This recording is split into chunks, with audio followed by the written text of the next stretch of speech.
It comes from the House Republicans. The group just wrapped up a news conference just a couple of minutes ago unveiling a plan that they say would generate $1 billion in road funds, and it would not involve directly raising taxes. They say it's based on 4 principles: tax fairness, ensuring quality work, redistributing some restricted money, and dedicating more money from the general fund. Now, some of the details include generating $117 million by eliminating the earned income tax credit, which benefits low and moderate income families. It would also move $185 million in restricted funds coming from the film subsidies, the tribal gaming compact, and the tobacco settlement. Finally, over the next 4 years, more money would be siphoned from the general fund, eventually using $700 million for roads. The Republicans estimate that this would raise $522 million in the 2016 fiscal year, and by 2019, it would bring just over $1 billion. Now, joining us now from Lansing, Representative Jeff Farrington and Representative Tim Grimal. We're going to start off with Mr. Farrington. Okay, we just went over the details of this plan. Let's dig a little deeper into some of them. First of all, you say tax fairness. What exactly does that mean, and to whom? Well, basically, we're looking at 2 different things here. One, the EITC that you mentioned. The federal government gives 20%. At the state level, it's at 6%. And it's only been around for a couple of years. So that's one part of it. The other part is equity on the 2 types of gasoline. Right now, diesel is at 15 cents a gallon. Gasoline's at 19 cents a gallon, so we want to bring equity to that. You know, let me ask you particularly about that earned income tax credit. I get the idea there'll probably be a lot of pushback from some Democrats, even perhaps some Republicans as well. Prop 1, I believe, would have maybe even increased the earned income tax credit. In this, you're saying would get rid of it altogether. Is that right? Very controversial, I would think. Well, that is correct. And remember, like I said, the federal government still has the earned income tax credit. The state of Michigan only does 6%. But it increased during Prop 1 because we had to get 2/3 votes to get it onto the ballot. And that was one of the things that got hung onto the Christmas tree. And quite honestly, part of the reason the proposal, I think, didn't go through was because it became too complicated, loaded with too many things. What we want to do is just focus on the roads, make sure that the money the taxpayers are paying in the state of Michigan are going through the roads, that's the top priority that we have. All right, Mr. Farrington, also you say some more money would be coming from the general fund and also from restricted funds. Now, funds are generally restricted for a reason. They are developed that way so lawmakers keep their hands off of them, and you're proposing putting your hands on them. Well, good point. There's different ways to do restricted funds. What we're looking at here is funds that were restricted by a vote of the legislature. So all we're doing is going back and saying, okay, those are dedicated at a certain time in history. We want to make sure at this point that the roads are the primary purpose. For instance, the tobacco settlement fund, the gaming funds that come in, right now that all goes to business development. What we're looking at is how can you have business development with crumbling roads? We want to make sure that the roads are taken care of first, because companies don't want to move here with the roads the way we're going to have them right now. So let's focus on this as a way to do business economic development. You know, one of the things you talked about with dedicating general fund dollars, I know in part of the presentation you guys put out today, one of the big bullet points was future growth. Is it at all risky kind of counting on future growth, just not knowing what the future will bring?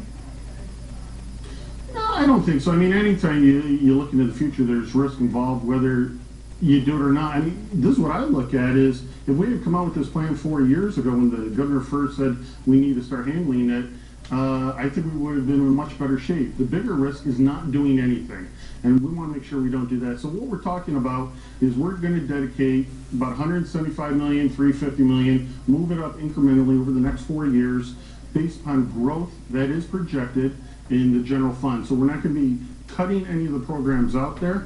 It's basically 50–60% of the projection will be going towards roads, because again, it's all about prioritizing. The people have spoken, they want better roads, and we want to make sure that we deliver on that. So we're going to move heaven and earth to make sure it gets done. Just a quick answer here. How confident are you that you think this plan as is would make it through the legislature? I think it has very good probability of getting through the House. I don't think the governor or the Senate has had a chance to look at it, so I wouldn't want to speak for them. All right, well, we'll let them. It's the beginning of a process. All right, it is indeed. Thank you very much for your time, and so we're going to let them speak for themselves then, if that's the plan right here. So we have with us Representative Tim Grimal, the Democratic leader of the House. Okay, you just heard this proposal and perhaps the news conference earlier. Thoughts on it? Yeah, hi, Joanne and Stephen, and thank you for having me on the program. This is not a serious proposal. It is a plan, in quotes, that relies on smoke and mirrors, supposed projected revenue growth, not actual dollars. It is not a credible long-term solution. It essentially is yet another patchwork plan that really does not solve our road problems long-term. So there goes the nonpartisanship out the window in the first breath right there, sir. Where do the Democrats have a plan? Well, let me first say that this plan relies on increased taxes on the working poor.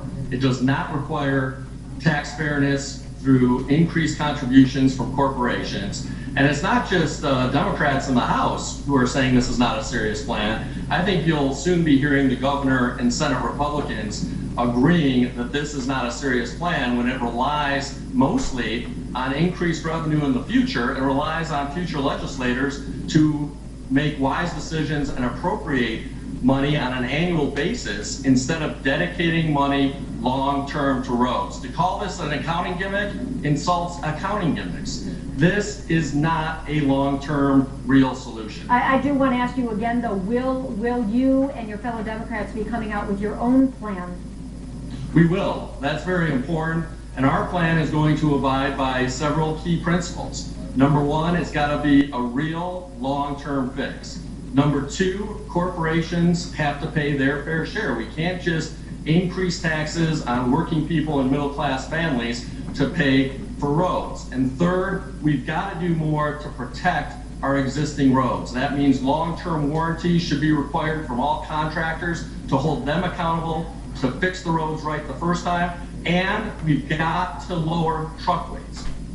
As you're well aware in politics, nobody gets everything. So what is it in your plan, what is it in the Republicans' plan that you see now, or anything else you've seen out there from either party that you expect might be that point to start the negotiations that we can actually make some progress? Well, again, I think the first thing that we should do immediately that is common sense and everybody should agree on is let's lower the truck weights and let's require all contractors to have long-term warranties so they do the work right the first time. Do you think we can do this without increasing taxes? We took a poll before the election, and some 35% of people said that they thought it would take a combination of finding revenue from other sources and increasing taxes. I think it can be done without unduly burdening middle class and working families with ever higher taxes. I think that corporations, however, need to be required to pay more. They have gotten huge tax cuts over the course of the past 4 years, paid for by increased taxes on families, individuals, and seniors in our state. That's wrong. Corporations have to pony up and pay their fair share. Mr. Grimal, thank you for your time. Hang loose for a second. Mr. Farrington's been listening to you rebut some of his points, so we thought we'd give him a chance to clear the air on things that you said about what he said. So, Mr. Farrington? Yeah, no, I appreciate it. As you can see, the political games are already beginning. It's too bad. Let's just fix the roads. But two of the points. One, it doesn't increase taxes on working families, so I don't know where he gets that from. But the other part of it is it does not depend on appropriations. What it does is that $700 million that we're going to reach in 4 years is going to be dedicated revenue. So it will not be an annual appropriation, which makes it a long-term plan. So $1 billion a year into perpetuity, if that's not long-term, I don't know what is. I just want to say real quick, by getting rid of the earned income tax credit, though, I assume that that is what Representative Grimal is referring to there, because those people would end up paying more taxes than they are now. Yeah. Well, actually, no, that's a tax subsidy.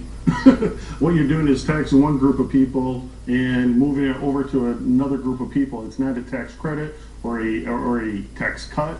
It's a tax subsidy. We write checks out to people, basically. All right, well, thank you very much, Mr. Farrington, Mr. Grimal. Thank you both for your time today, and we certainly hope Yes, everybody thank you in very Lansing much. finds some Thank common you. ground someplace and start We getting appreciate things that. I think we know why they're going to have to work through the summer. Yeah, it's going to be a long summer. Thank you. Oh yeah, it is. Still ahead on the Now Detroit. It's the